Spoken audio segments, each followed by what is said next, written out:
কর্মজীবী নারীদের নিয়ে জামায়াতে ইসলামীর আমির ডাক্তার শফিকুর রহমানের এক্স অ্যাকাউন্ট থেকে দেওয়া অবমাননাকর মন্তব্যের প্রতিবাদে ঝালকাঠির রাজাপুরে ঝাড়ু মিছিল সহ বিক্ষোভ কর্মসূচি পালিত হয়েছে। মঙ্গলবার বিকেলে রাজাপুর উপজেলা শহরের পাইলট উচ্চ বিদ্যালয় মাঠ থেকে সম্মিলিত নারী সমাজের উদ্যোগে একটি বিক্ষোভ মিছিল বের করা হয়। মিছিলটি শহরের গুরুত্বপূর্ণ সড়ক প্রদক্ষিণ করে রাজাপুর প্রেস ক্লাব চত্বরে এসে শেষ হয়।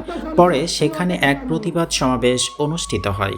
প্রতিবাদ সমাবেশে বক্তব্য রাখেন নারী নেত্রী রাকিবা আক্তার রিমু, নাসিমা বেগম, শিক্ষার্থী তানজিলা আক্তার ও মিতু আক্তার সহ আরও অনেকে। বক্তারা বলেন, কর্মজীবী নারীরা সমাজ ও রাষ্ট্রের উন্নয়নে গুরুত্বপূর্ণ ভূমিকা রেখে চলেছেন।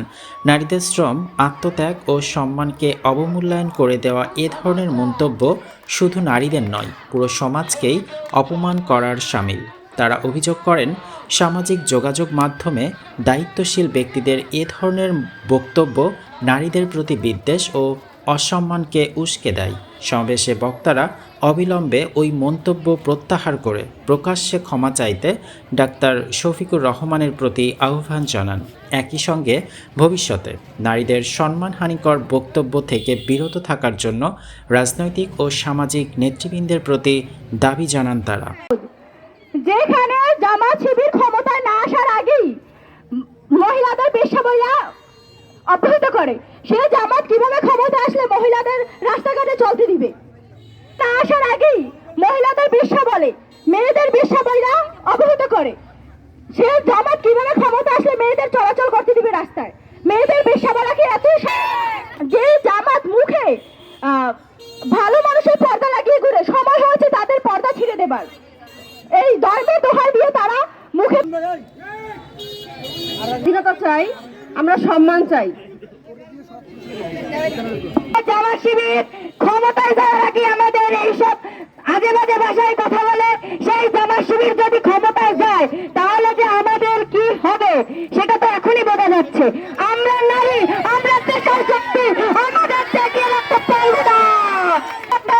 আমরা রাস্তায় থাকবো, তাই বলে এইসব আজে বাজে ভাষায় গাড়ি দেওয়া যাবে না। আমাদের দলের আমির হয়ে উনি কিভাবে নারীদের সম্পর্কে এরকম কুমন্তব্য করতে পারেন?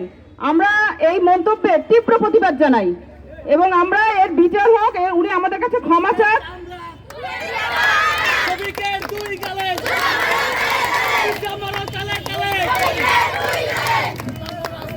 কর্মজীবী নারীরা যদি পতিত হয়, ওনার স্ত্রী ওনার অপমান করেন, আমরা এর তীব্র প্রতিবাদ জানাই এবং আমরা এর বিচার চাই।